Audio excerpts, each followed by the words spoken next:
Welcome everybody back to Veil of Sound. No, not our regular interview Sunday. Nevertheless, a very cool thing for you.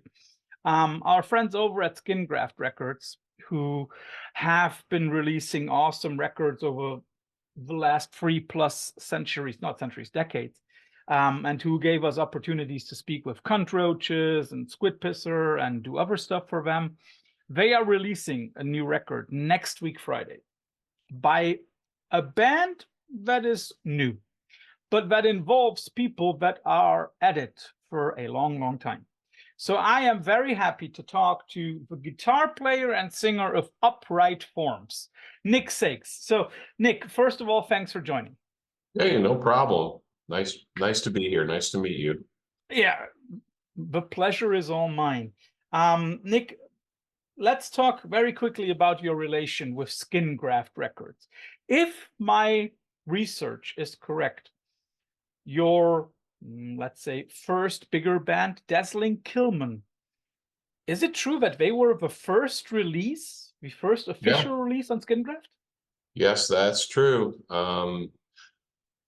Dazzling Killmen started playing shows in 1990, which is, oh my God, 34 years ago. In St. Louis. To make it worse for you, that was my second year of junior high. Oh, okay. We're fairly close, I guess. I just turned 60, so anyway, so I met Mark Fisher and Rob Sires at a Jesus Lizard show. We had just opened for Jesus Lizard, I think, as I remember. It's been 34 years. I think it was that. And I knew that they did a little comic book that they sold at punk shows called Skin Graft Comics. And Mark, they came up to us, and said, we have this idea. We want to do a 7-inch single with a comic book, kind of like we had when we were kids, you know, those little Walt Disney things that you could read along as you listen to it. And we immediately thought that was great idea. And it was going to be us and a band called Mother's Day from Minneapolis, strangely enough. We weren't from Minneapolis. We were from St. Louis, Missouri. And a lot of people thought we were from Chicago, but we weren't from Chicago. So that in 1990, that's when I met Mark, and he and this other guy, Greg Kessler, did this. They kind of did a mutual release, but it sort of became a Skin Graft release. But anyway, that ended up being the first Skin Graft record. And I've known Mark that long. I still chat with him almost daily. He's a great friend. Love working with him. Totally lucky. I feel completely lucky. Yeah, so I can understand that, because when you look at the releases that Skin Graft has put out over the decades, I'll just give you guys who might not be that much into researching labels, I'll give you a few names in alphabetical order that have released on Skin Graft. So first of all, Dazzling Killmen, you know, the band that started it all. But then Adam and the Ants, Arab on Radar, Flying Luttenbeckers, High on Fire, Melt Banana, Shellac, US Maple, and don't forget Zeni Geva. So we have 9 awesomely important bands. And as I said, over the last couple of years, they have again stepped up their game and released awesome record, Cuntroaches, Lovely Little Girl, Squid Pisser, and so on. You yourself have come back to Skin Graft, I think 12, 13 years ago with Shellac. And that is also very interesting, because as I did my little share of work for this interview, I also, of course, listened to the other bands that you have had before Upright Forms. And it's interesting that there are lots of different styles of music, lots of different shades. If I had, sorry? I said forms, haha. Yeah, sorry. yeah, also.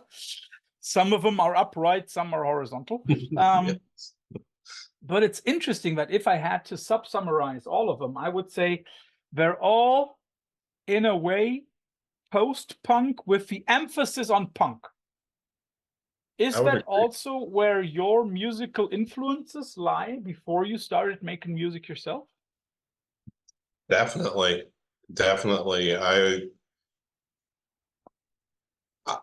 You know,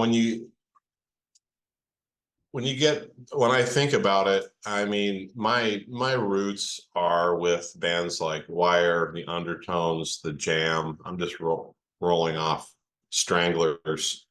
I mean, those were the bands I listened to in high school a lot, a long time ago. And I do, you know, they had a catchy quality to a lot of those songs, and that you know, I'm look at my back catalog, and it's a lot of angst. It's a lot of screaming and yelling, and but I always did have this sort of, I just cannot stand the term melodic punk, because it connotates so many horrible bands and kind of I don't know, weenie sounding stuff. But you know, I really love that stuff. And with Sick Bay, a friend, Dave, or the guy in Sick Bay, and I started that band because of our mutual love of bands, mainly LA punk bands like X and the Weirdos, and those, you know, and I think, yeah, I think that sounds like fun, and it sounded like fun, and that's really a big part of it, is like this type of music Upright Forms plays, and Sick Bay had that fun element, which I think really clicked with me. So Yeah, I don't know. I think it's interesting that you mention a feeling. You said angst. It's more angst, but less despair, isn't it? Well, there was a lot of despair on Face of Collapse. I'll say that. Yeah, that was a dark record. There was a couple of people that had died before that record was recorded, and as we were creating it, and it definitely was a catharsis. It was kind of a way to deal with grief. I mean, the title "Face of Collapse" it's sort of grief themed. I mean, it's like say something horrible, a death or something happens, and you still have to wake up and brush your teeth and pay the bills. You know, like, you have to do these things in the face of collapse. You know, just life goes on, and that's sort of the underlying theme to that. But I guess, you know, that there is sort of a bright side to that, I suppose, when you think about it. Yeah, you can't quit. So you Yeah, have to it's go. like you can't give in right now, right? Yeah. To make it clear for everybody, Face of Collapse is one of the full lengths by Dazzling Killmen. It is, if I remember correctly, the first one that you did with Albini. Actually, our first one was Dig Out the Switch. The one before that, that one was interesting. That came out on a French label called Intellectual Convulsion. I can't say it did not come out on Skin Graft. And so there have been talks over the years about remixing it, remastering it, and releasing it again. But at this point, we haven't done that. So maybe someday. Would you still consider doing that now that Steve passed away, sadly? Maybe, you know, we have tried, the members of Dazzling Killmen have tried to get together to do it, but it's the logistics are, I don't know, we're so difficult, but maybe not so now with technology and us sitting here talking. It's just a little bit sensitive, I'll say, getting together and talking with those guys. We all like each other and we get along, but it's funny that topic has come up in the last couple of weeks a lot, and us sitting here talking about it gives me the sense that maybe it's time to start talking about redoing that record. We recorded that record in one day, beginning to end. I think mastering it too, like all of it at Steve's house. We started 9 in the morning and went till 3 o'clock in the morning the next day. Well, yeah, all in one shot. And it was hard. Our takes did not turn out like we wanted, and we didn't have time to mess with it. We had to move on. And there was a lot of frustration, like, wow, well, we blew it. I listened to it the other day and I'm like, no, it's pretty good. But in my mind, all these years, like that's kind of the one thing, like, we had our shot and we didn't perform correctly. But I don't know. I think it's time. Do you now look at it with one of these, oh yeah, that's a testament to the time thing? Like, okay, that was us back in the day. That is, yeah. I do think that. I had been playing guitar. Someone reminded me, like, I was picking on myself about my guitar playing on that record. I actually listened to the vinyl last week for the first time in 25 years. I don't know. We had a little Upright Forms guys, the other guys came over and we listened to the test pressing of Blurred Wires, our new album. It sounded good. But in that time, Sean, the drummer, was flipping through my albums and he picked up Dig Out the Switch. He's like, oh, I don't have this. And I said, yeah, I only have one. And I put it on and kind of like, it was much better than I had the mythicized, like how terrible it was. But I listened to my guitar playing and went, oh my gosh, it was, I'd only been playing guitar for 2 years. I bought a guitar when I was 26 years old. I'd never played before that. So I could see it in that context, like gave myself a little bit of a break. Like, wow, I mean, definitely the drummer and bass player, Blake and Darren, were extremely talented, trained musicians, but here I was sort of the outsider, so to speak. But it has a nice blend, you know, this rough guy with a little rough around the edges, me, and the polished super musicians. It's kind of a cool combination. I could respect it more. Let me guess. So, nowadays, you still would consider yourself not one of those super musicians, if I estimate you correctly. No. Can I tell you a really funny story? I mean, I'm sure you're fine with that. Speaking of considering myself a musician, I also said, this is really recent. This is like maybe a month ago. I was reminded that Dwayne Dennison of Jesus Lizard gives guitar lessons over Zoom. And I know Dwayne. Like I said, we played with Jesus Lizard in 1990. I've known him that long. And my thought was, you know what? I'm 60 years old. I'm going to take my very first guitar lesson with Dwayne Dennison. So I set it up. I set up an interview, a lesson with him. And on the site, I put down the time and it said 12 or 11 p.m. or 12, I don't know, I guess whatever time it was, I clicked the box.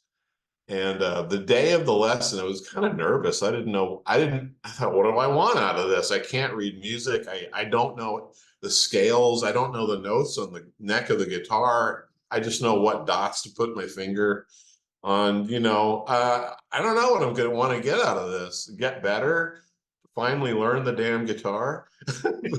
So anyway, the day of the lesson comes around and it's Saturday. And I thought, I'm going to take a little nap beforehand and set my alarm. And I went to sleep. I took about a 20-minute nap. And I woke up and went to the computer. And Dwayne messaged me. He's like, "Where are you? I'm here. Are you ready?" And it had already been an hour ago. And when this time got goofed up and the time difference, like I scheduled it on the East Coast, and I'm a one hour earlier.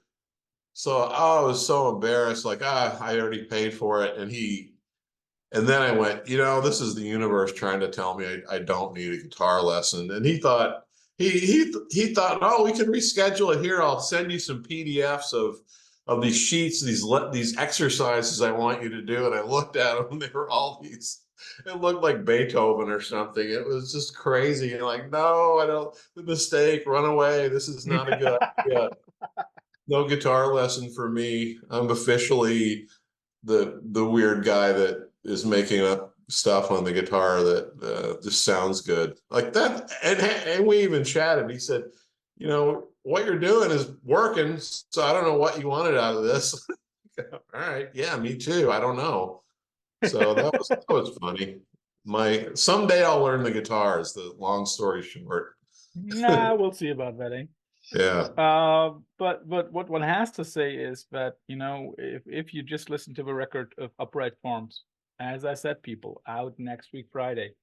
So for transparency's sake, we're recording this like nearly a month before release. But as I said, it will be out next week Friday for you when you see this. When you can perform as well as you do on Upright Forms debut album, then it seems to be working.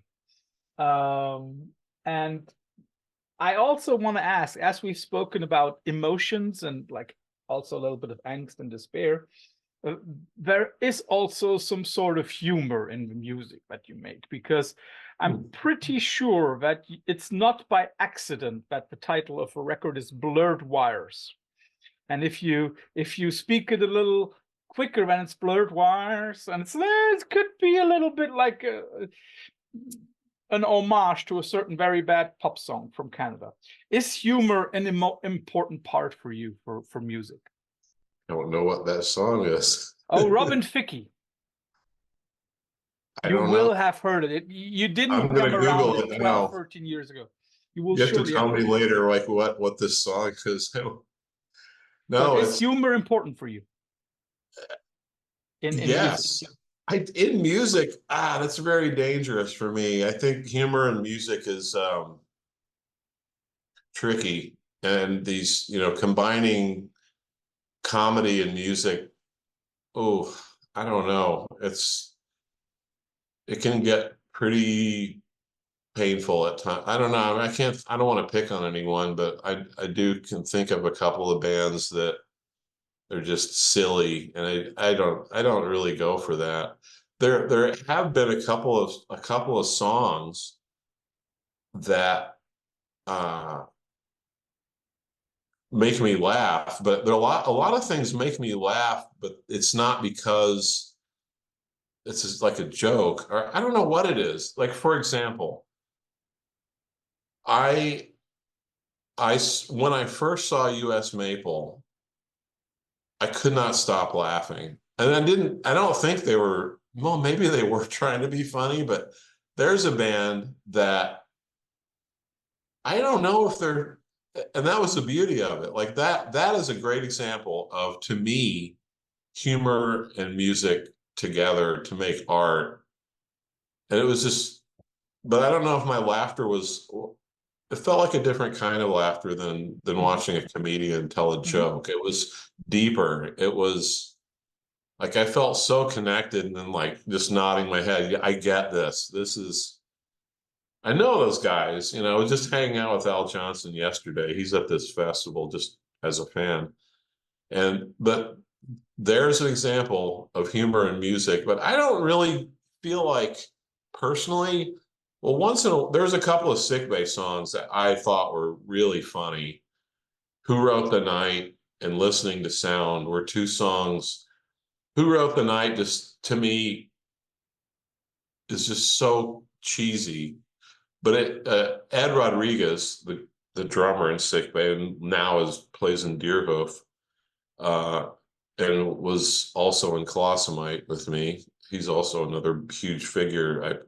have played with over the years, wrote that song, and he couldn't stop laughing when he was showing it to us. It's like, I don't know, this song is so because it's so bad. like, no, show us this song. And it had this triumphant kind of like Bruce Springsteen. I don't know. I mean, you can go hear it. But Dave and I just like, fuck yeah, we're gonna play that song. You know, it's so triumphant and catchy. And I just had like this theme of lyrics of like kind of a maudlin, like, yeah, triumphant. Like, I don't know, it just clicked. So there is an, but that happens once in a while. It's not something I intend. It's not something I go into thinking, oh, I'm gonna write a funny song.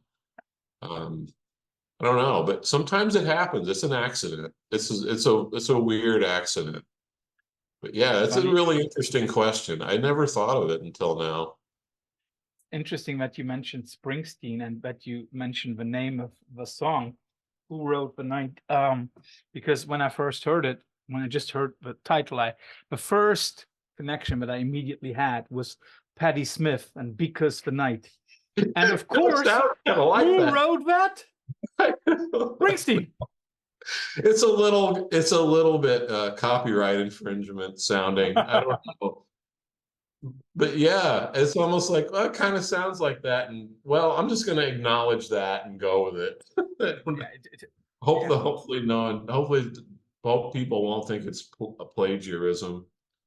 So no one's called me on it. It's like, hey, what's up with that song? You know, no one's actually said anything. We'll see. We'll also see if this might be like the start of a copyright infringement case against you. Yeah, if so, I have not said anything. Well, AI is coming, and you know the lawyers are waiting for AI to take over lawsuits.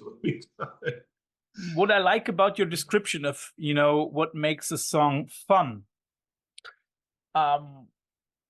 You said in a few months ago, you have given a slogan to the way that you like your music, and your PR guy also used it in the promo sheet. And I think there is a very interesting quote in there. Supposedly you said that you still like songs that are like that tug at your heartstrings, that like pull emotionally at your innermost core. Yeah. Is that something that you are still striving to do after nearly 35 years in the business? Or not in the business, making music, let's put it like that. Yeah. I mean, that's gold. That's what I want to do. That's the goal. There are a lot of songs that make me cry. I mean, I'll admit it. I mean, Because the night, of course. Because the night. Yeah, maybe. And there's a couple of my own songs that I hear that give me big emotions. And what more can I look for? That's the best thing. I mean, that's when I don't know what kind of therapy that is, if it's helping me, but it seems to be addressing something inside abstractly. I don't know how that works. That's a language, music, you know. Definitely. When you say that there are some of your own songs that give you a lot of emotions, is that because you think back on the time when you wrote them? I think of the scene that I thought of when I wrote the lyrics and the style. Yeah. It instantly transports me back to that, you know, that scene that I pictured. You know, a lot of times I'll have a phrase I'll pick up from the world, like somebody will say something, I'll write it down, and I don't know how that works either. And I turn on my radar and I'll start collecting. Once I start collecting little bits of lyrics, it sort of snowballs, and I'll start hearing things everywhere, seeing things in the world. I'm like, oh, that's cool. I write that down. And then I'll connect it with oh, that reminds me of something. Oh, maybe I could use that to connect with this idea or memory or something. And it's very mystical sound. I mean, it's kind of the crazy spiritual art part of all this. But it's not I don't go into it like, oh, I want to write this song about a certain person at the end of a relationship or death, it never starts with the intention of that. Like, I have to describe what I'm feeling. It's almost the other direction. I find things that describe something I didn't even know I was wanting to describe. So the way that you describe that right now, when the question must come up, do the lyrics come first, or does the music come first? Or does it depend on the song? this is a great question, because in this band, Upright Forms, there have been a couple of songs that I have come up with vocal melodies just during the day. And thank goodness for iPhones, the voice memo, which is changing musicians everywhere. You can just record it. And I've got all these recordings of me just singing a melody. And a lot of times I'll have some words in mind. Like one day I was out on a bike. I was a cyclist. I do a lot of riding. And a melody came to me. And I had my phone like clipped on the stem of my bike, and I was riding, and I just hit record while I was riding my bike, and just so I'd make sure I captured this little melody that I have in my head. But the lyrics generally are definitely after, I'll say. I think most bands in our world do it that way. Maybe folk singers don't. I don't know. I definitely think of lyrics at the end. It's funny, Dazzling Killmen, we didn't really have a good sound system in our practice room, so it was a lot of practicing without vocals. And I kind of feel bad because those other guys didn't have any idea what I was going to do with vocals before we got in the studio. No one really thought of it. Like, Nick will do it. Nick will take it. There was a lot of good trust they had, or they just didn't care. I don't think they didn't care. I think there was some trust that went into that. But a lot of those songs I didn't really have the lyrics for until the day before I recorded them. Like I remember there was a couple of songs I woke up at Steve Albini's house and went, oh shit, I gotta write some lyrics. I did, like that day. So I don't know, I should maybe either give myself a round of applause or think of myself as a really procrastinating, risky guy. I don't know, one or the other. But when an emergency comes, my ass will get into gear and write some lyrics, I guess. Well, let's see it that way. If that is what you turn out on the spot, then good improver. Yeah. Could have gone really badly. To make it clear, you and Dazzling Killmen did, if I see this right, 3 records with Albini, and most of the records that you did after that, or a lot of the records with various of your bands, were with Dave Gardner. Mm-hmm. Right? I think I did that. Yeah. And who did the recording and mixing and all of that for Upright Forms? Also Dave? He's a friend of ours here in Minneapolis named Noel Tate, just a guy with a studio in his house. He kind of worked with Dave Gardner, like they're friends. They worked on some recordings together, but Noel is just a local guy with a studio. It's amazing nowadays. Like, he's a friend of ours, and I've known him from other local bands around town.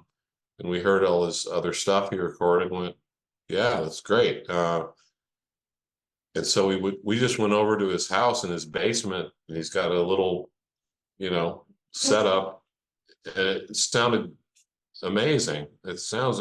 And Todd Rittman, speaking of Todd Rittman of US Maple mastered it. But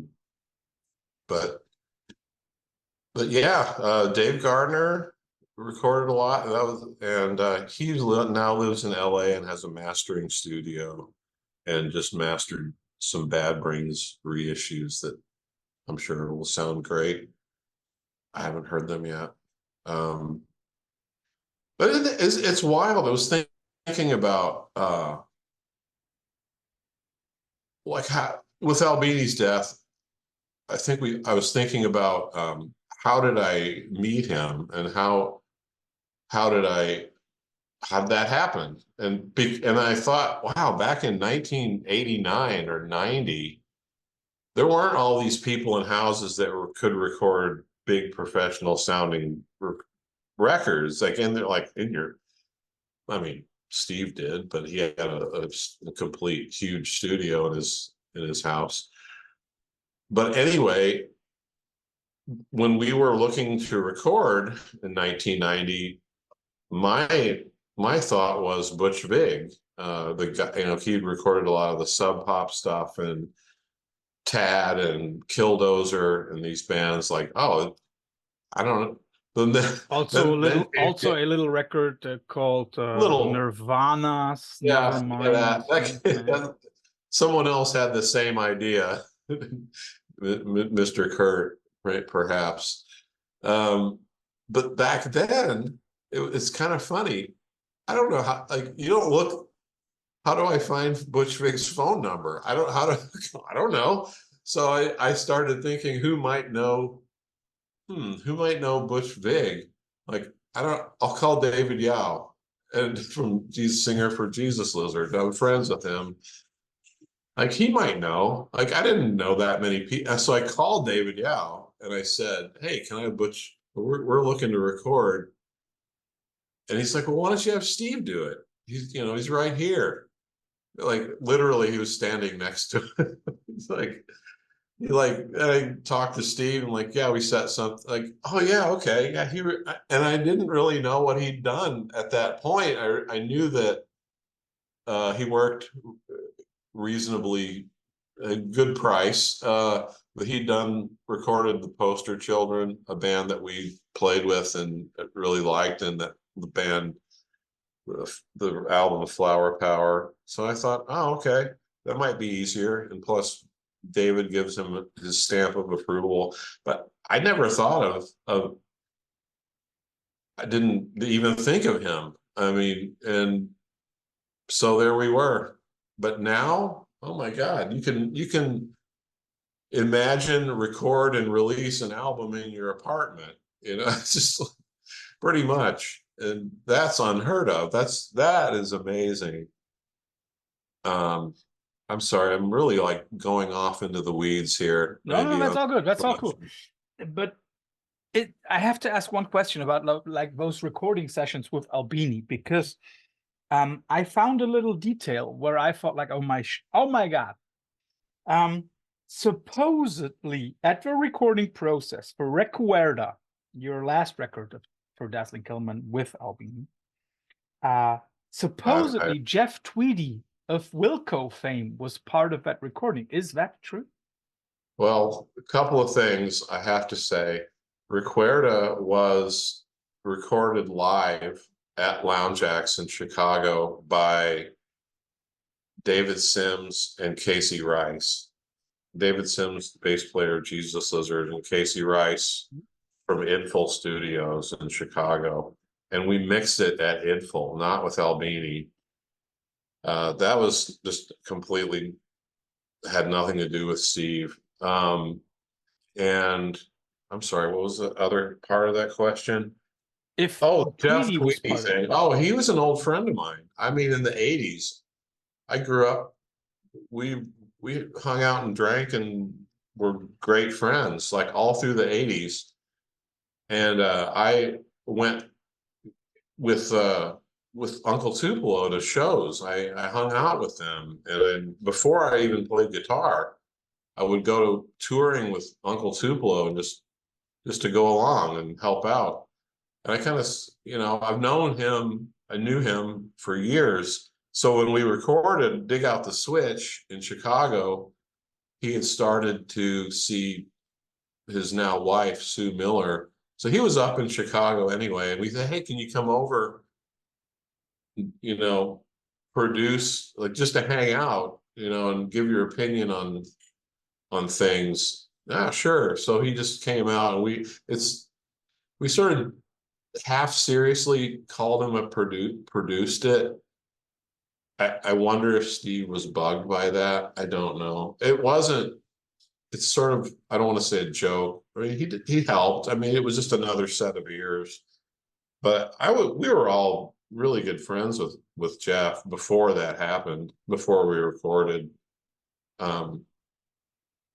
So that's the story about Jeff and Recuerda. Recuerda, though, was all David Sims and Casey Rice, and we mixed it at Idful Studios in Chicago. Sounds a little bit like the Rick Rubin way of producing records. Not turning knobs, just here you might giving opinions. Yeah. There was some frustration, I have to say, in recording Dig Out the Switch. Like I said, we did it in one day, and it was we were very nervous about it, and we had rehearsed kind of over too much rehearsal, so we were very trying to go into it with very high ambition, like, and we got, I think, we had never seen where we were, the physical environment where we were going to record. So when we got to Steve's little house in Chicago and went to that little basement, and Blake's drums were sort of, this is a basement with just his stuff, and the drums sat on a concrete floor, and he mic'd up the drums, and they, like, wow, the best sounding drums I've had. Everyone couldn't believe how good they sounded. But then he had this other sort of long, he'd made kind of a hallway where he had amps lined up, and that was like the isolation room. So you have to imagine there's drums outside in just a regular garage with tools and just stuff. And then he's got this sort of long, narrow closet with amps, like sort of like going down the hall. So we weren't in the same room. We had headphones on. He was in the attic with his mixing board, communicating with our headphones on. We don't know where to stand. We can't hear things very well. It got really stressful really quick, and we just sort of fell apart, to be honest. And it was tough, but we again, we have to do it. This is the day we have, and fuck it, face a collide. We have to do it. We have to keep living. We have to record this. So, and he wouldn't give us a real. I thought we could use a couple more takes on certain songs, but Steve kept saying, "No, it sounds good. No, I would leave that." Like, oh, I screwed that up. Like, no, I would leave that. And that's kind of was his style. It's kind of like this is genuine. This is, yes, you might think it's a mistake, but it's part of your personality as a band. And I don't think we were prepared for that. We were in a much more perfection state of mind, and his approach was kind of like, these are beautiful errors. And I get that. I appreciate it. But I don't take that approach. If you need another take, just do it. So I don't know. Also, Is that something that you learned over the decades to also, as Yeah. an artist, say like, okay, I want to do it again? I also need to let go of my control. As if everyone in the room is smiling and say, no, that was cool. Like I'll do a vocal take and I'll go, that fucking sucked. And everyone like is like, no, you gotta leave it. You gotta do it. No, that was perfect. I'm like, really? There have been a couple of times I'm like, all right, okay. Are you really sure? Are you I will leave it. And that has happened. I don't know. Working democratically, or trying to let go of control is a big goal of mine in Upright Forms. And I didn't realize how much control I wanted, but these two guys in Upright Forms have very good opinions about putting songs together, and we try to work very respectfully and democratically about how parts should be combined and how it should flow. And yeah, it's still a relatively new band, but I really trust Noah and Sean completely. They're really easy to work with. That also But shows in the music, I think. cool. Yeah, there's I think it's very definitely tight, but I think it never lacks that little knack of melody. Although sometimes it's very well hidden. Yeah, there's a little bit of a sweet, spicy kind of thing going on. Yeah. And yeah, Noah, the bass player, has come in with a lot of this music, and he sings on a couple of songs. He sings with me. That's entirely new for me, and I have to just. No one's ever wanted to do that in my other bands, and I like it. It's but I'm noticing a part of me that's a little bit just feels just I'm just not it's on me. I just need to let it go. Let him do it. Let him sing on this song. Like it's not up to me. Just let go of the control. But he'll probably hear this like, hi Noah, you know that. But I mean, like if I had been in the music, had been making music for such a long time, and I then come up with a new band where I am maybe the oldest member, yeah, and maybe also the one with most experience, then I might also have to learn how to let go. But the result is very cool, because I think that at points you can hear many of your other bands. You can hear Colossumite with the sometimes a little arty thing, just a little bit, where you have like a very cool drum rhythm. You have a lot of punk on it. It's sometimes very fast, but at the same time highly melodic without being melody punk. And it's a very cool record. I myself would say it sums up Nick Sakes very well. Is that something that you would take as a compliment, or where you say like, nah? oh, I do. Thank you.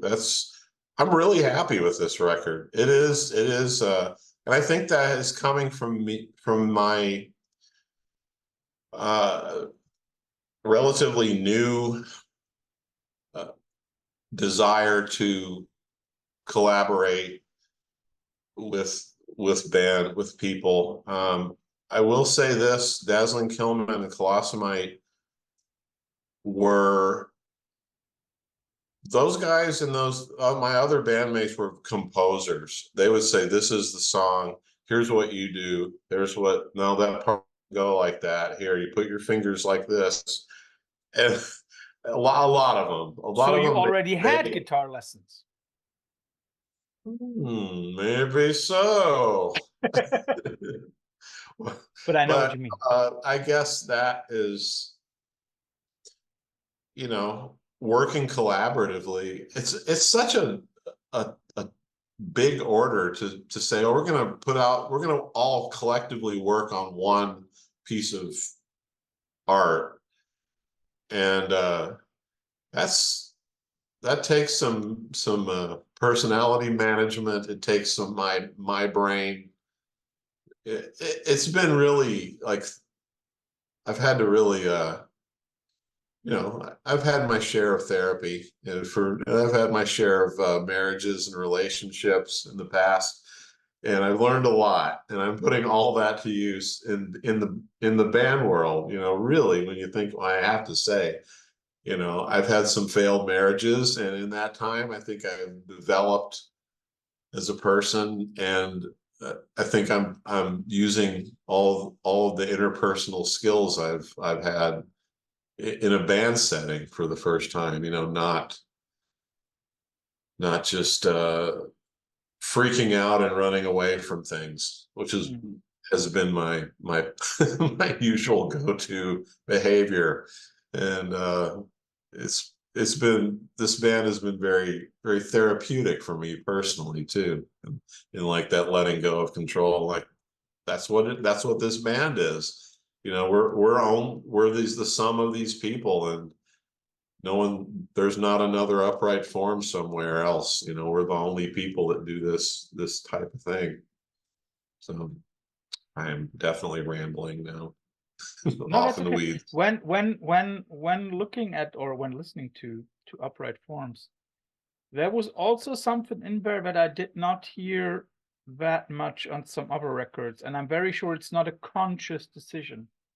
But can you understand when people called some of your songs on the new record, on Blurred Wires, some kind of math rock?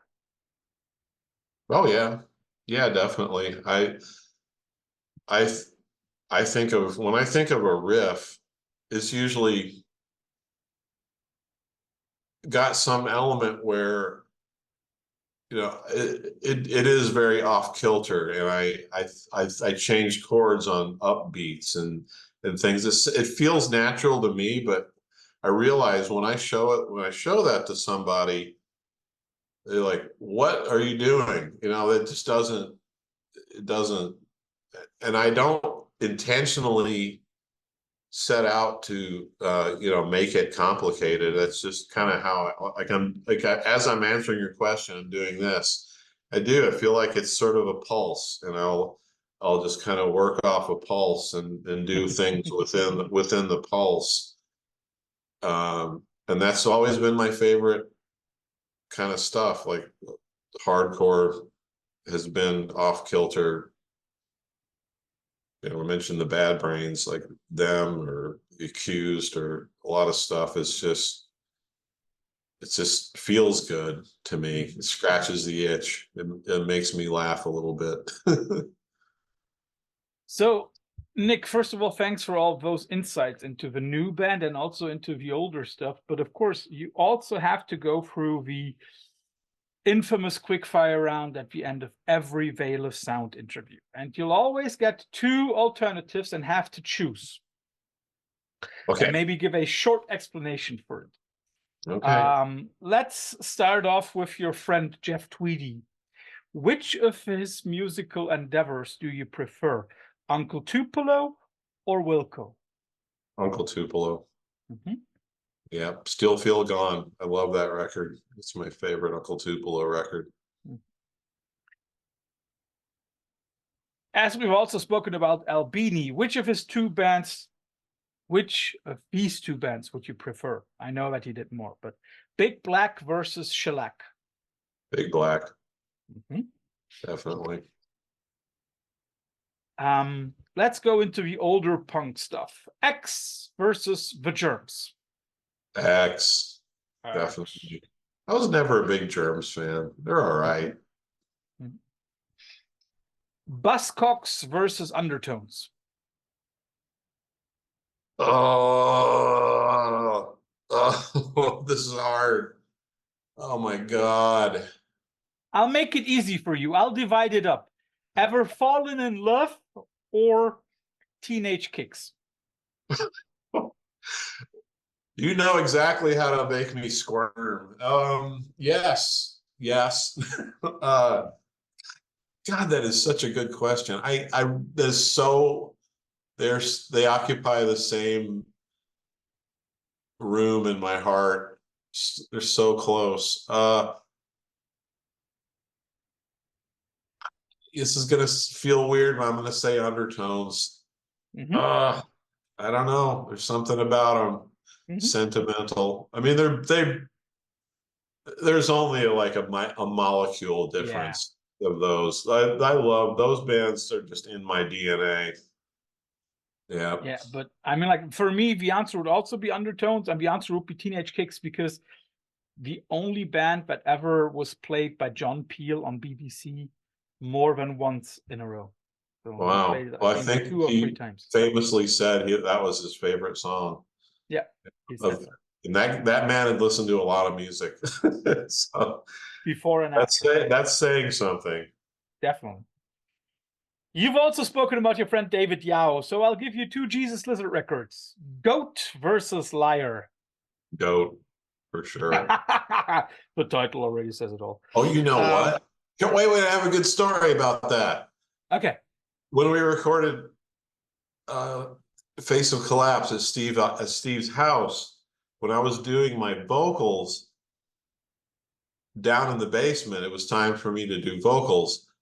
He said, "Oh, there's a music stand, and David's lyrics for Goat were written on pieces of paper." When I went down to do my vocals, and I saw him there, I'm like, here, I'll just. But it didn't register. Like, wow, that's because he did a lot of his vocal takes at Steve's house, just so it's more comfortable, casual.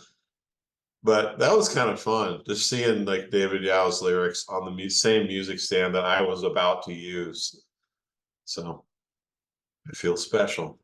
Definitely.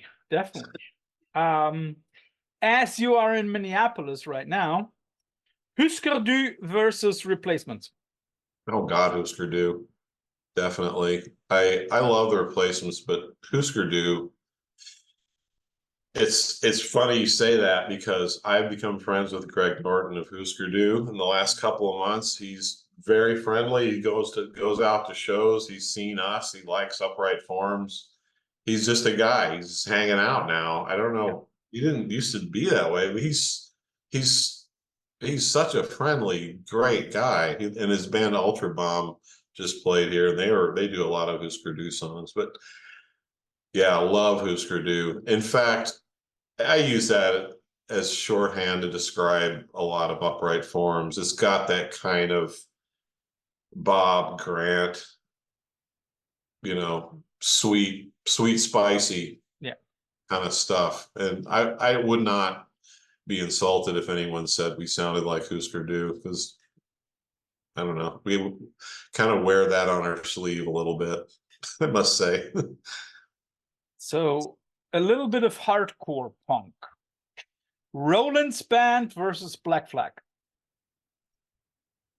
That's interesting, because I'll say Black Flag. Yeah. But it's kind of, I got off the Black Flag bus in my head. They never, I saw them in 1984. That changed everything for me. I couldn't, that was a life-changing experience. I saw them on the My War Slip It In tour. They came so much. They played, I saw that, and then like a month later, they're playing again. I went to see that. I mean, it was, I have to say Black Flag. But I do, man, Rollins Band, they were pretty, I don't know. They had some very good tunes, one has to say. Yeah. And that was more of like, I don't think he switched around members of that band. That band was with Sim Kane, and I can't remember the name. It seemed like that there were no membership changes, or maybe there were. I don't know. It's a good trivia. But with Black Flag, my God, they were just how many members? 40 members of Black? I don't know. So many. You never knew what you were going to get. I remember being so disappointed the last couple of times I saw Black Flag and just shaking my head and going, "Oh well, God, what is this?" It's a new form, right? So it's a tough question. It's a really tough question. The But I'll next say one would be very easy for me, but I don't know how easy it would be for you. okay. Ian MacKaye has two bands that he's very, very famous for. Minor Threat versus Fugazi. I'll go Minor Threat. I would always go Fugazi. Sorry. I like Fugazi. Dazzling Killmen got to open for Fugazi 2 nights in a row once. And you can see that video on YouTube of us playing that show. I don't know. I like them. I've just never been a huge fan of them. Some people get, like religious about their love of Fugazi. I don't know. Minor Threat. Sorry. Yeah, it's definitely, it also depends on which one you saw first. I've never seen Minor Threat, but I have seen Fugazi.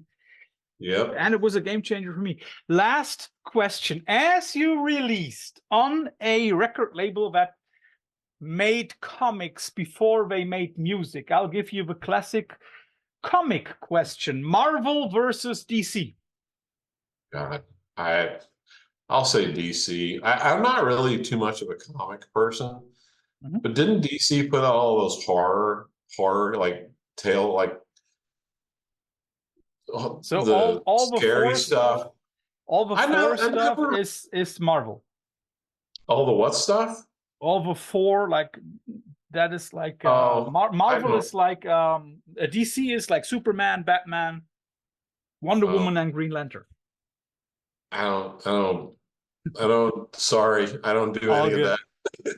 I did good. But I will say I did horror comics, creepy and eerie. I loved as a kid. I definitely have favorite comic artists, Bernie Wrightson, Rich Corbin, Mad Magazine. I don't know. It's all over the place. I've never been a superhero guy. It's never connected with me. All good. I'm sorry to say. No, you don't have to say sorry at all. That's not why I'm saying I'm sorry. We don't like it. Oh no, there's something we don't like together.